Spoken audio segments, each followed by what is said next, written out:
Hey guys, welcome back to the channel. This is Graybeard Garage. I'm Matt, and today we're picking up this DR field and brush mower here. We picked up this and the trailer for $450, and so now we're working on getting this thing set up with some lights, and then we can get it on out of here. And just to show you real quick,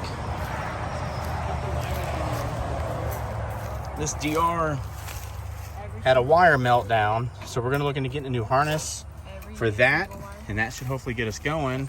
But we're going to go ahead and get our lights on here and set up, and then we're going to tow this bad boy back.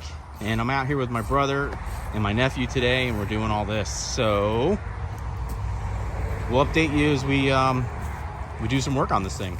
All right, so we got some temporary lighting done, got everything strapped down, and we're going to be heading down the road.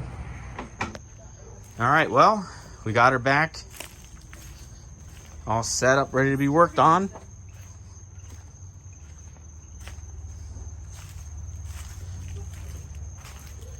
There's our meltdown.